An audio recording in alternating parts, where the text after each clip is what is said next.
जोहार झारखंड। स्वागत है दोस्तों आप सभी का हमारे YouTube चैनल ज्ञानोफाई में। तो दोस्तों आज हम डिस्कस करने वाले हैं जेएसएससी सीजीएल की जनरल नॉलेज के डिटेल सिलेबस को, ठीक है। और ये सिलेबस डिस्कशन करने की आखिर जरूरत क्यों पड़ गई? तो दोस्तों सिलेबस एक जीपीएस की तरह काम करता है। जैसे कि अगर आपके गाड़ी में जीपीएस लगा हुआ है तो वो आपको डेस्टिनी में पहुंचा के छोड़ेगा, उसी तरह अगर आपके दिमाग में आपका सिलेबस छप चुका है तो आप इधर उधर नहीं भटकोगे, क्योंकि मार्केट में इतने सारे बुक है, यूट्यूब में इतने चैनल है कि आप कहीं ना कहीं डायरेक्शन भटक जाओगे। इसलिए आपको हमेशा सिलेबस को पकड़ के रहना है और जो भी आप यूट्यूब चैनल देखो या फिर जो भी बुक पढ़ो तो आपको सिलेबस को माइंड में रख के ही उसे पढ़ना है और तैयारी करनी है। तो दोस्तों ये सिलेबस आपको पूरी तरह दिमाग में छप जाना चाहिए। उठते जागते सोते हमेशा आपके दिमाग में ये सिलेबस ही चलना चाहिए और आपको ये सिलेबस 1 से 2 दिन में पूरी तरह रट लेना है, ठीक है। तो आगे बढ़ते हैं। तो दोस्तों ये रहा हमारा जीएस का सिलेबस।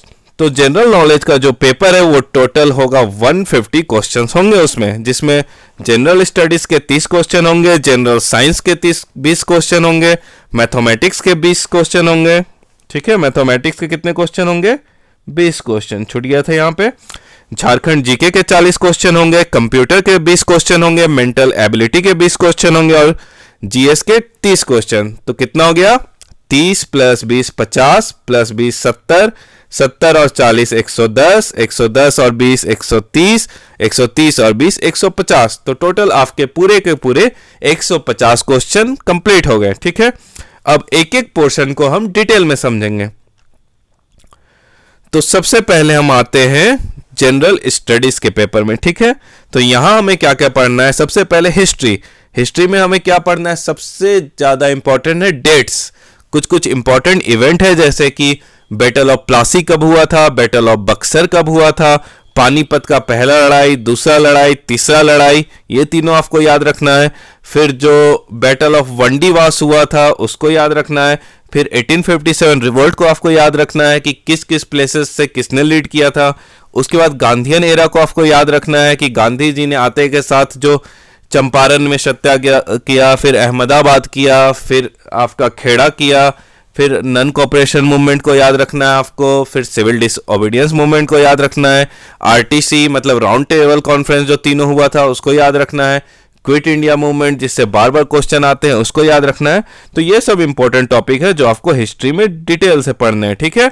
गांधीयन एरा को तो आपको बहुत इंपॉर्टेंट है, इसको आपको करके ही जाना है। फिर ज्योग्राफी में आते हैं तो इंडियन ज्योग्राफी में हमें क्या पढ़ना है? लैटिट्यूड हो गया, लॉन्गिट्यूड हो गया, इंडिया की नॉर्थ टू साउथ लेंथ क्या है, ईस्ट टू वेस्ट लेंथ क्या है, कौन कौन से जो स्टेट है ट्रॉपिक ऑफ कैंसर से पास होते हैं। फिर हमें यहाँ इंपॉर्टेंट जो नेशनल पार्क हो गया, रिवर्स हो गया, इन सब के बारे में हमें डिटेल में पढ़ना है, लेक्स सीज अगल बगल जो भी है सब कुछ, ठीक है। अब पॉलिटी में हम क्या पढ़ेंगे? तो पॉलिटी में जो इंपॉर्टेंट आर्टिकल है हमारे कॉन्स्टिट्यूशन का, कौन कौन सा पार्ट कहाँ से लिया गया, जैसे पार्लियामेंट्री सिस्टम कहाँ से लिया गया, फंडामेंटल राइट कहाँ से लिया गया, directive principle of state policy कहाँ से लिया गया, फिर फंडामेंटल राइट किस से किस आर्टिकल के बीच में आता है, हमारे जो प्रेसिडेंट है वो किस आर्टिकल में आते हैं, पीएम किस आर्टिकल में आते हैं। एक और इम्पॉर्टेंट है आपका इमरजेंसी। इमरजेंसी से पक्का क्वेश्चन आएंगे इससे कि इमरजेंसी इंडिया में किस आर्टिकल के थ्रू लगते हैं, कितने टाइप के इमरजेंसी होते हैं, जैसे कि स्टेट इमरजेंसी हो गया, नेशनल इमरजेंसी हो गया, फिनेंशियल इमरजेंसी हो गया। आपसे पूछ सकते हैं कि नेशनल इमरजेंसी इंडिया में कितने बार लगे हैं, तो ये सब पॉलिटी में आएंगे। एक और चीज़ पूछ सकते हैं पॉलिटी में कि जो कैग हो गया या फिर जो भी कॉन्स्टिट्यूशनल इंस्टीट्यूशन है, यूपीएससी हो गया, इन सब के बारे में कौन कौन से आर्टिकल में आते हैं। उसके बाद आ गया इकोनॉमी का पोर्शन। इकोनॉमी का पोर्शन में आपको ध्यान रखना है करंट, जैसे बजट और इकोनॉमिक सर्वे आपको पूरा का पूरा पढ़ के जाना है। अभी फरवरी में वो आ जाएगा, उसके बाद आपको डिटेल में वो पढ़ लेना है। इकोनॉमी में बजट आपसे पूछेंगे, इकोनॉमिक सर्वे पूछेंगे, फिस्कल डेफिसिट हो गया, जीडीपी हो गया। फिर आपसे अनएम्प्लॉयमेंट रिलेटेड क्वेश्चन पूछ सकते हैं, गिनी कोफिशिएंट से पूछ सकते हैं कि इंडिया में जो इक्वालिटी है इनकम में उसके बारे में पूछ सकते हैं। उसके बाद इकोनॉमी में पोर्शन जो आएगा कि नेशनल इनकम क्या होता है, पर कैपिटा इनकम क्या होता है। फिर इकोनॉमी में आपका इंडस्ट्रीज भी आ गए, सब कुछ इकोनॉमी में ये सब चीज़ पूछ सकते हैं। उसके बाद आ जाता है science and tech. Science and tech में इंपॉर्टेंट जो साइंस रिलेटेड करंट अफेयर में वो सब क्वेश्चन आपसे पूछे जाएंगे। इन्वायरमेंट रिलेटेड जितना भी न्यूज़ में है, जैसे कॉन्फ्रेंसेस हो गए, इन्वायरमेंट रिलेटेड समिट हो गया, जो हम इन्वायरमेंट डे कब मनाते हैं वो सब पूछ सकते हैं, ठीक है। National park, wild life sanctuary, ये सब आ जाएंगे इन्वायरमेंट से रिलेटेड, और ये सब आपको याद रखने करंट वाले। फिर करंट अफेयर में तो आपको जितना भी नेशनल या इंटरनेशनल इंपॉर्टेंट है विथ रिस्पेक्ट टू इंडिया वो आपको याद रखने हैं। फिर अवार्ड्स एंड साइंटिफिक डेवलपमेंट मतलब कुछ नया टेक्नोलॉजी आया स्पेस के फील्ड में, उन सब को आपको पढ़ना है, या फिर एग्रीकल्चर के फील्ड में, किसी के फील्ड में जो नया टेक्नोलॉजी आया उसे आपको डिटेल में पढ़ना है। फिर अवार्ड्स नेशनल या इंटरनेशनल, ऑस्कर हो गया या फिर फिल्म फेस्टिवल अवार्ड हो गया, किसी तरह का कोई भी प्राइज़ हो गया वो आपको पढ़ लेना है। बुक्स एंड ऑथर, जितने भी बुक और ऑथर न्यूज़ में है वो सब आपको याद रखना है। स्पोर्ट्स बहुत ही इंपॉर्टेंट है, क्योंकि अभी जो नीरज चोपड़ा ने परफॉर्मेंस किया पिछले साल, ओलंपिक हुए, पैरालंपिक हुए, उन सब के जितने भी प्लेयर हैं सबको आपको याद कर लेना है। बहुत ही ज़्यादा इंपॉर्टेंट पोर्शन है ये। कौन कौन से प्लेयर किस फील्ड से रिलेटेड है और कौन कौन सा कप, जैसे आपसे पूछ देगा थॉमस कप किससे रिलेटेड है, तो ये सब भी आपको पढ़ लेना है। उसके बाद एक और तो इम्पॉर्टेंट टॉपिक है पंचायती राज, ठीक है। पंचायती राज का किसका आइडिया था? गांधीयन प्रिंसिपल था, गांधी जी का आइडिया था, तो उसको पढ़ लेना है आपको। फिर 5 ईयर प्लान जो था वो शुरू किया था नेहरू जी ने, उसको आपको पढ़ लेना है। इसमें आपसे पूछ सकते हैं कि कब 5 ईयर प्लान नहीं हो पाया था, जब लड़ाई चल रहा था उस टाइम 5 ईयर बीच में बंद हो गया था, तो उसके बारे में आपको पढ़ना है। प्लान हॉलीडे के बारे में पढ़ना है। उसके बाद हम आ जाते हैं इंडियन एग्रीकल्चर में। फिर इंडियन एग्रीकल्चर रिलेटेड जितना भी रिवॉल्यूशन उसे पढ़ना है। ग्रीन रिवॉल्यूशन हो गया, येलो रिवॉल्यूशन किससे रिलेटेड है, ऑपरेशन फ्लड किससे रिलेटेड है, वो सर आपको इंडियन एग्रीकल्चर से रिलेटेड पढ़ लेना है। फिर कैपिटल एंड करेंसी आपसे पूछा जाएगा, जो भी कंट्री अभी न्यूज़ में है, पिछले 1 साल में जो भी कंट्री न्यूज़ में है, हेडलाइन में है, अभी बहुत सारे 8-10 ऐसे कंट्रीज हैं जिनका कैपिटल चेंज हो चुका है, तो उनको आपको ध्यान रखना है और अच्छे से पढ़ना है। ये सब डिटेल मैं आपको वीडियोस में भी दूंगा। मैं कोशिश करूंगा कि कंट्री एंड कैपिटल की एक वीडियो बनाई जाए जिसमें जितना भी करंट में है कंट्रीज या उनके कैपिटल और करेंसी, उन सब पे हम आपको वीडियो बना के देंगे। उसके बाद इंटरनेशनल रिलेशन में आपके सब मीटिंग भी आ जाएंगे, जैसे G20 हो गया, आसियान हो गया, ब्रिक्स हो गया, इन सब का आपको याद कर लेना। हेडक्वार्टर कहाँ है, रिसेंटली समिट कहाँ हुआ था, और एक्सरसाइजेज भी आपको याद रख करने हैं, जैसे मिलिट्री एक्सरसाइज होता है ना, वज्र प्रहार, युद्ध अभ्यास, वो सब आपको याद कर लेना है। फिर इंडियन लैंग्वेजेस एंड लिटरेचर को आपको पढ़ लेना है। इसमें आप ये पढ़ लेंगे कितने ऐसे लैंग्वेजेस है जो कॉन्स्टिट्यूशन में मान्यता प्राप्त है, इन सब को आप डिटेल में पढ़ेंगे। तो ये हुआ आपका जनरल स्टडीज का सिलेबस, ठीक है। अब हम बढ़ते हैं नेक्स्ट पोर्शन की ओर, तो ये है जनरल साइंस। तो साइंस हम 3 पार्ट में पढ़ेंगे, फिजिक्स, केमिस्ट्री और बायोलॉजी, कि कौन कौन से पोर्शन में हमें क्या पढ़ना है। तो सबसे पहले अगर हम देखते हैं फिजिक्स की बात करते हैं, ठीक है। फिजिक्स जो है वो बहुत इंपॉर्टेंट है। तो शुरुआत करते हैं, फिजिक्स की शुरुआत होगी यूनिट्स की, ठीक है। तो आपको पूछ दिया जाएगा कि कूलम्ब जो होता है या फिर एम्पियर हो गया, ओम हो गया, वो किसका यूनिट है, ठीक है। तो आपको यूनिट एंड डायमेंशन का चैप्टर पढ़ के जाना है इंपॉर्टेंट। दूसरा हो गया मोशन में आपको तीनों जो न्यूटन्स के लॉ है, Newton first law of the motion, second law, third law of inertia, सब कुछ आपको याद रखना है। फिर फ्रिक्शन में आपको याद रखना है कि स्टैटिक फ्रिक्शन हो गया, रोलिंग फ्रिक्शन हो गया, कोफिशिएंट ऑफ फ्रिक्शन का वैल्यू कितने से कितने के बीच रहता है वो आपको याद रखने हैं। उसके बाद आ गया वर्क, एनर्जी एंड पावर। तो वर्क, एनर्जी एंड पावर में आपको क्या याद रखना है कि पोटेंशियल एनर्जी हो गया, काइनेटिक एनर्जी हो गया, फिर पावर का डिफिनेशन क्या होता है, पावर की यूनिट क्या होती है, एनर्जी का डिफिनेशन क्या होता है, एनर्जी की यूनिट क्या होती है, ये सब आपको पढ़ना है। उसके बाद ग्रेविटेशन आ गया, ग्रेविटेशन में G/m/r² वाला इक्वेशन याद रखना है। ग्रेविटी का जो कांस्टेंट है उसका वैल्यू याद रखना है। इसमें G का आपका 9.8 मीटर पर सेकेंड स्क्वायर, ये पूछ सकते हैं। दूसरा आपसे पूछ सकते हैं कि अगर आप मून पे चले जाते हो तो उसमें G का वैल्यू क्या होगा। उसके बाद आपसे पूछ सकते हैं कि इसके वेलोसिटी क्या होगा। तो ये सब इंपॉर्टेंट क्वेश्चन हो सकते हैं। उसका प्रेशर एंड बॉयंसी, इसमें आपका आ जाएगा कि कोई नीडल को या फिर कोई ऑब्जेक्ट को अगर हम पानी में डाल देते हैं वो तैरेगा या डूबेगा, वो क्या होता है, प्रेशर क्या होता है, प्रेशर का यूनिट क्या होता है, ठीक है, ये सब आपको पढ़ लेना है। फिर सरफेस टेंशन, सरफेस टेंशन मतलब पानी में अगर नीडल डाल दिए तो नीडल डूबता क्यों नहीं है, इस तरह का क्वेश्चन जो होता है वो सब आपको आंसर करने होंगे। फिर विस्कोसिटी हो गया, विस्कोसिटी मतलब जो विस्कस होता है, जो फ्रिक्शन होता है जो मॉलिक्यूल्स के बीच में फ्लूइड का, उसको विस्कोसिटी बोलते हैं, तो उसका यूनिट भी आपको पढ़ लेना है। फिर आ गया simple harmonic motion. Simple harmonic motion मतलब पेंडुलम को अगर हमने थोड़ा सा मार दिया तो इधर से उधर जो हिलते रहता है, ऑसिलेट करता रहता है, तो उसे हम सिंपल हार्मोनिक मोशन बोलते हैं। तो इसमें आपसे पूछ सकते हैं कि टाइम पीरियड क्या होता है पेंडुलम का, रूट अंडर जो L/G वाला इक्वेशन है। फिर आ गया आपका साउंड वेव। साउंड वेव में आ सकता है कि साउंड वेव का जो ऑडिबल रेंज है वो क्या फ्रीक्वेंसी का रेंज है। डॉपलर इफेक्ट से रिलेटेड एक दो क्वेश्चन आ सकते हैं। इस तरह का क्वेश्चन आपसे पूछा जा सकता है कि साउंड वेव किस तरह का वेव है, लॉन्गिट्यूडनल वेव है या फिर ट्रांसवर्स वेव है।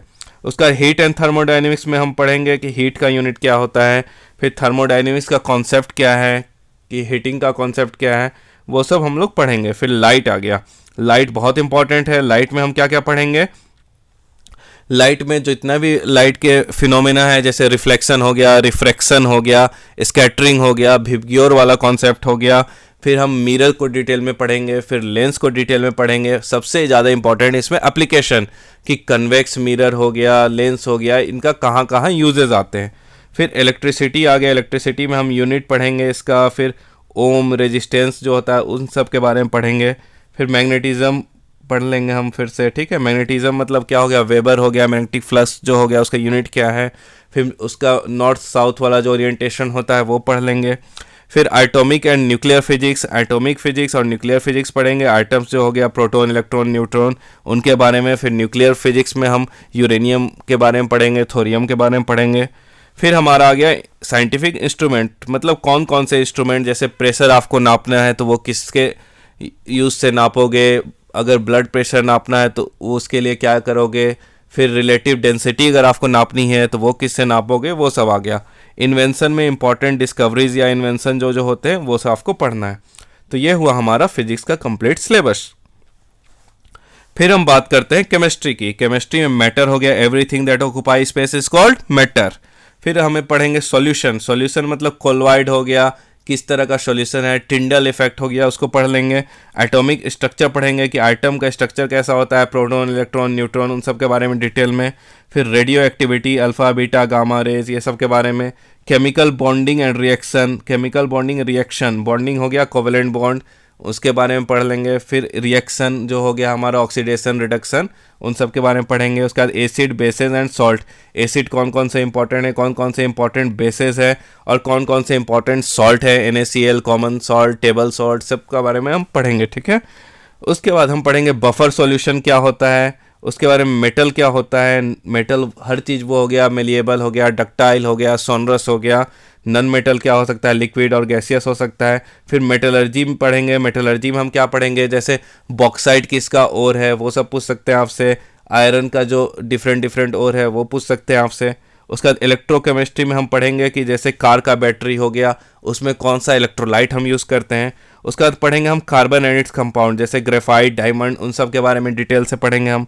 फिर एनर्जी रिसोर्सेज। एनर्जी रिसोर्स में हम पढ़ेंगे कि जैसे एनर्जी रिसोर्स नॉन कन्वेंशनल हो गया, कन्वेंशनल हो गया, renewable energy, non renewable energy, उन सब के बारे में पढ़ेंगे।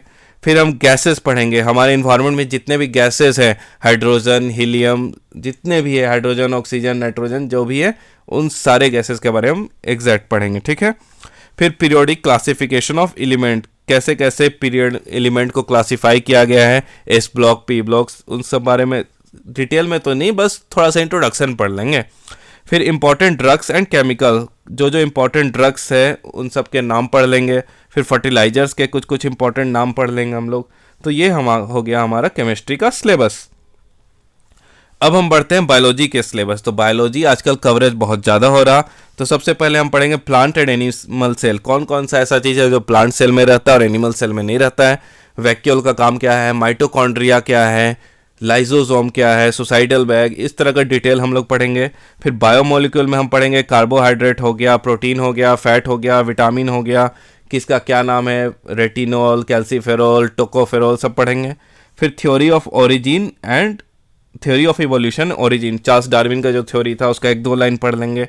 उसके बाद डाइजेस्टिव सिस्टम पढ़ेंगे, उसमें कौन कौन सा एंजाइम डाइजेशन में हेल्प करते हैं। इसी में हम टीथ के बारे में पढ़ लेंगे, अपने सेलेवरी ग्लैंड के बारे में पढ़ लेंगे, सलाइवा के बारे में, सब कुछ पढ़ लेंगे, इंटेस्टाइन के बारे में भी, ठीक है।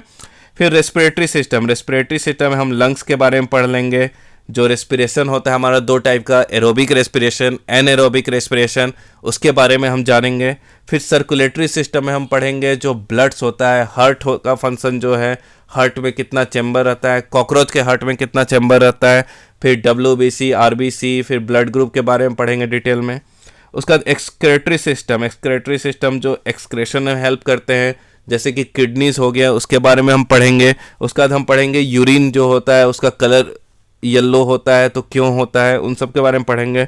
फिर नर्वस सिस्टम, इसमें ब्रेन के बारे में पढ़ेंगे, सेरिबलम, सेरिबेरम और मेडुला ऑब्लोंगाटा, ठीक है। फिर इंडोक्राइन, एक्सोक्राइन ग्लैंड के बारे में पढ़ेंगे हम लोग, हार्मोन्स के बारे में पढ़ेंगे, इंपॉर्टेंट जो भी है। फिर रिप्रोडक्टिव सिस्टम के बारे में पढ़ेंगे, ठीक है। इसमें स्पर्म हो गया, ओवरी हो गया, प्लेसेंटा हो गया, इन सब के बारे में पढ़ेंगे।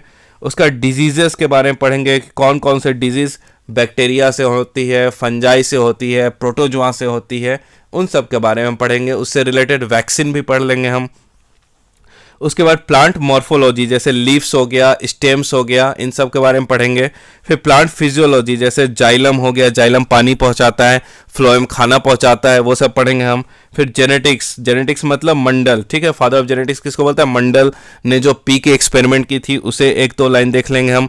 फिर बायोटेक्नोलॉजी और जेनेटिक इंजीनियरिंग देखेंगे। फिर एग्रीकल्चर और एनिमल हस्बेंड्री हम देखेंगे कि एग्रीकल्चर में क्या क्या रिवॉल्यूशन कैसे आए थे, और जो मॉडिफाइड जो जेनेटिक क्रॉप होते हैं, HYB सीड्स जो होते हैं, हाई ईल्ड वेराइटी सीड्स, उनके बारे में 1-2 लाइन हम देख लेंगे। तो ये है हमारा बायोलॉजी का डिटेल सिलेबस। अब हम आते हैं मैथमेटिक्स के सिलेबस में। तो मैथमेटिक्स का सिलेबस में आपको देखना है, प्रोबेबिलिटी पढ़ सकते हैं आप। फिर नंबर सिस्टम बहुत ज़्यादा इंपॉर्टेंट है, इसमें आपको डिविजिबिलिटी रूल, जैसे कौन कौन से नंबर 7 से डिविजिबल है, वो सब आपको देखने हैं। फिर LCM पढ़ना होगा, SCF पढ़ना होगा, स्क्वायर रूट पढ़ना होगा, रिमाइंडर थ्योरम पढ़ना होगा, सर्ट्स एंड इंडिसेस पढ़ने होंगे, मिक्सचर एंड एलिगेशन, जैसे इतना पानी है इसमें इतना अल्कोहल मिला दिए तो किसका कितना परसेंटेज बचा, उस तरह का क्वेश्चन। फिर ratio and proportion very very important. फिर परसेंटेज वेरी इंपॉर्टेंट कि इतना परसेंटेज, इसका इतना परसेंटेज कितना होगा, उस तरह के क्वेश्चन आएंगे। फिर प्रॉफिट लॉस एंड डिस्काउंट बहुत इंपॉर्टेंट टॉपिक है। फिर पार्टनरशिप, मतलब A और B ने अगर बिजनेस शुरू किया, बीच छोड़ गया तो उसका हिस्सा कितना होगा, इसका हिस्सा कितना होगा, इस तरह के क्वेश्चन इसमें बनेंगे। उसके बाद आएगा सिंपल एंड कंपाउंड इंटरेस्ट, ये भी इंपॉर्टेंट टॉपिक है। Time and work very important, इससे क्वेश्चन आने ही आने हैं। 5 आदमी 2 दिन में इतना काम करेंगे तो 2 आदमी 3 दिन में कितना काम करेंगे, इस तरह के सवाल। फिर पाइप एंड सिस्टम, मतलब एक पाइप पाइप जो है वाटर का पाइप, तो कितने टाइम में वो टैंक को खाली कर देगा या फिर दूसरे टैंक को भर देगा, उस तरह के सवाल। फिर ट्रेन, बोट एंड प्रॉब्लम, ठीक है। ट्रेन मतलब 2 ट्रेन अगर अपोजिट डायरेक्शन में आ रहे हैं या सेम डायरेक्शन में आ रहे हैं तो दोनों के बीच कितना डिस्टेंस होगा, इस तरह के क्वेश्चन। फिर बोट में जैसे बोट अप स्ट्रीम जा रही है या डाउन स्ट्रीम जा रही है, उस तरह के सवाल। फिर डाटा इंटरप्रिटेशन एंड स्टैटिस्टिक्स के क्वेश्चन आपसे पूछे जाएंगे। फिर वॉल्यूम, सरफेस एरिया, उससे रिलेटेड क्वेश्चन पूछे जाएंगे। फिर ट्रिग्नोमेट्री से क्वेश्चन पूछे जा सकते हैं, और प्रॉब्लम ऑफ एजेस से तो क्वेश्चन पूछे ही जाएंगे, जैसे कि 4 साल पहले मेरा एज इतना था, 2 साल पहले इतना हो गया, इस तरह के सवाल आपको बनाने हैं, ठीक है। अब आते हैं हम रीजनिंग एंड मेंटल एबिलिटी पे। रीजनिंग पे आप सबसे पूछा जाएगा एनालॉगी, जैसे कोचीन एयरपोर्ट हो गया केरला में, कांडला कहाँ पे है, इस तरह का ऑप्शन दे देगा 4, उस तरह का एनालॉगी आपको डिफाइन करना होगा। फिर कोडिंग डिकोडिंग में आपसे पूछा जा सकता है कि जैसे कि अगर किसी लैंग्वेज में कंप्यूटर को ABCTRP बोलते हैं तो उसी लैंग्वेज में एप्पल को क्या बोलेंगे, इस तरह क्वेश्चन। फिर नंबर सीरीज, जैसे 3-4 नंबर दे दिया, 5वां नंबर आपको ढूंढ के बताना है। फिर वेन डायग्राम हो गया, वेन डायग्राम जैसे कि इस तरह का 2 डायग्राम होता है तो इसमें कौन कौन सा कॉमन है, उस तरह का क्वेश्चन। फिर ब्लड रिलेशनशिप, ये इसका बेटा है तो ये इसकी माँ है, ये इसका पापा है, तो A और B के बीच क्या रिलेशन है, इस तरह के क्वेश्चन। फिर सिटिंग अरेंजमेंट, के क्वेश्चन होंगे कि जैसे ये यहाँ बैठता है, वो वहाँ बैठता है, तो टॉप से उसका कितना नंबर है, इस तरह का क्वेश्चन। फिर फिगर को कंप्लीशन करना होगा आपको, एम्बेडेड फिगर, इन दोनों में आपको जैसे 3-4 फिगर बना के दिया जाएगा और आपको चौथा या पांचवा फिगर बताना है कि चौथा या पांचवा फिगर क्या होगा। फिर आता है आपका लॉजिकल रीजनिंग, जिसमें आपको रीजनिंग के क्वेश्चन दिए जाएंगे, statement and conclusion, all animal are bad, इस तरह का क्वेश्चन। फिर अर्थमेटिक रीजनिंग क्वेश्चन। फिर साइलोजिस्टिक रीजनिंग, साइलोजिस्टिक रीजनिंग के क्वेश्चन भी आपसे पूछे जा सकते हैं। तो ये हुआ आपका कंप्लीट साइलोजिस्टिक रीजनिंग में अगर बात की तो इस तरह का, जैसे कि all dog are mammal, cat are mammal, therefore dog must be cat, इस तरह के जो क्वेश्चन होते हैं उसे हम बोलते हैं साइलोजिस्टिक रीजनिंग। तो ये पूरा का पूरा आपका रीजनिंग एंड मेंटल एबिलिटी का सिलेबस था। अब हम आते हैं कंप्यूटर नॉलेज में, ठीक है। तो कंप्यूटर नॉलेज में आपको क्या क्या पढ़ना है, इंट्रोडक्शन जो हो गया, कंप्यूटर कब आया था, फादर ऑफ कंप्यूटर किसे कहते हैं, कितना जनरेशन था कंप्यूटर में। फिर हम हार्डवेयर के बारे में पढ़ेंगे, इनपुट और आउटपुट डिवाइस के बारे में पढ़ेंगे, सीपीयू का फंक्शन क्या होता है, मेमोरी यूनिट क्या होता है, ये सब हम पढ़ेंगे। उसके बाद सॉफ्टवेयर के बारे में पढ़ेंगे, ऑपरेटिंग सिस्टम पढ़ेंगे, विंडोज़ जो है, फिर माइक्रोसॉफ्ट विंडोज़ के बारे में पढ़ेंगे, माइक्रोसॉफ्ट ऑफिस के बारे में पढ़ेंगे, फिर इंटरनेट के बारे में पढ़ेंगे, कौन कौन सी सर्विसेज इंटरनेट प्रोवाइड करती है उसके बारे में पढ़ेंगे। फिर साइबर सिक्योरिटी, साइबर थ्रेट है, मेलवेयर हो गया, स्पाईवेयर हो गया, वॉर्म हो गया, वायरस हो गया, उन सब के बारे में थोड़ा थोड़ा पढ़ लेंगे। फिर एब्रेविएशन भी इंपॉर्टेंट है इसमें, जैसे क्या क्या किसका फुल फॉर्म हो गया, जैसे पूछ देगा आपसे सीपीयू का फुल फॉर्म बताओ क्या है। फिर इसी में क्वेश्चन पूछ सकता है आपसे सुपर कंप्यूटर के बारे में कि इंडिया का सुपर कंप्यूटर कौन है, रिसेंटली सबसे इंपॉर्टेंट सुपर कंप्यूटर कौन है, किस सुपर कंप्यूटर का सबसे ज़्यादा स्पीड है, इस तरह के क्वेश्चन भी आपसे पूछे जा सकते हैं। लास्ट जो हमारा टॉपिक है वो झारखंड जीके का, और इसका सिलेबस ये है। झारखंड जीके में सबसे पहले हिस्ट्री में आते हैं। तो हिस्ट्री में आपसे पूछा जा सकता है कि 13th सेंचुरी के कॉपर प्लेट में पहली टाइम झारखंड का मेंशन था। फिर दूसरी बार आपसे पूछा जा सकता है कि हजारीबाग में क्या मिला था, लोहरदगा में क्या मिला था, गढ़वा में क्या पाया जाता है, गुमला में क्या मिला था, जैसे हापा मुनि मंदिर कहाँ मिला था। तो इस तरह के क्वेश्चन आपसे पूछे जा सकते हैं। फिर ज्योग्राफी में आपसे पूछा जाएगा कि ट्रॉपिक ऑफ जो कैंसर है वो किस किस डिस्ट्रिक्ट से पास होता है, नॉर्थ से साउथ, ईस्ट से वेस्ट, झारखंड का लंबाई चौड़ाई क्या है, झारखंड का जो वो है लैटिट्यूड और लॉन्गिट्यूड कितना है, वो सब आपसे पूछा जा सकते हैं। इकोनॉमी से आपको करंट से पूछा जाएगा कि झारखंड का जीडीपी कितना है, झारखंड का फिस्कल डेफिसिट कितना है, झारखंड का बजट कितने का है। तो इस तरह के क्वेश्चन आपसे पूछे जाएंगे। फिर पॉलिटी में आपसे पूछा जाएगा कि राज्यसभा में कितने सीट है, लोकसभा में कितने सीट है, फिर झारखंड का जो विधानसभा है उसमें कितने सीट है, एसटी के लिए कितने रिजर्व सीट है, इस तरह के क्वेश्चन आपसे पूछे जा सकते हैं। फिर उसके बाद आपसे पूछा जाएगा role in Indian national movement, जो 1857 की लड़ाई थी उसमें जो झारखंड का बहुत महत्वपूर्ण योगदान हुआ था उसके बारे में पूछा जा सकता है। फिर क्विट इंडिया मूवमेंट के टाइम में झारखंड का क्या रोल था वो पूछा जा सकता है। फिर आपसे पूछा जाएगा झारखंड का आर्ट एंड कल्चर, जैसे सोहराई कोवर पेंटिंग को जीआई टैग मिला था वो आपसे पूछा जा सकता है। फिर sports and eminent personality, Mahendra Singh Dhoni ने पहला मैच किसके खिलाफ खेला था, दीपिका कुमारी किससे रिलेटेड है, अंशुता लकड़ा किससे रिलेटेड है, इस तरह के सवाल आपसे पूछे जा सकते हैं। फिर language and literature, language Jharkhand में कौन कौन से लैंग्वेजेस है और उससे इंपॉर्टेंट जो साहित्य है वो आपसे पूछे जा सकते हैं। इसलिए झारखंड में जितने भी इंपॉर्टेंट लैंग्वेजेस है वो आपको याद रखने हैं। फिर इंपॉर्टेंट प्लेसेस, कौन कौन से इंपॉर्टेंट प्लेसेस है, जैसे लुगुबुरु घंटाबारी जो संथाल के लिए बहुत इंपॉर्टेंट प्लेसेस है। फिर हमारा बिरसा मुंडा से रिलेटेड जितना प्लेसेस है वो इंपॉर्टेंट हुआ, दिव्य किशुन से रिलेटेड जितना प्लेसेस है वो इंपॉर्टेंट हो गया। उसके बाद minerals and industries, Jharkhand mineral का ही देश है, रूर प्रदेश इसको बोला जाता है झारखंड को इंडिया का, ठीक है। और इसमें कौन कौन से मिनरल पाए जाते हैं और यहाँ कौन कौन सी इंडस्ट्रीज है, जैसे हैवी इंजीनियरिंग इंडस्ट्री कहाँ है, टाटा स्टील कहाँ है, टाटा मोटर्स है, इन सब के बारे में, जपला इंडस्ट्रीज हो गया, झिकपानी सीमेंट वाला हो गया, इन सब के बारे में आपको जानना है। फिर गवर्नमेंट स्कीम्स जैसे बिरसा हरित ग्राम योजना हो गया, इस तरह के जो भी फूलो झानो योजना हो गया, इस तरह के जो भी योजना झारखंड सरकार ला रही है करंट में उसको आपको डिटेल में पढ़ना है।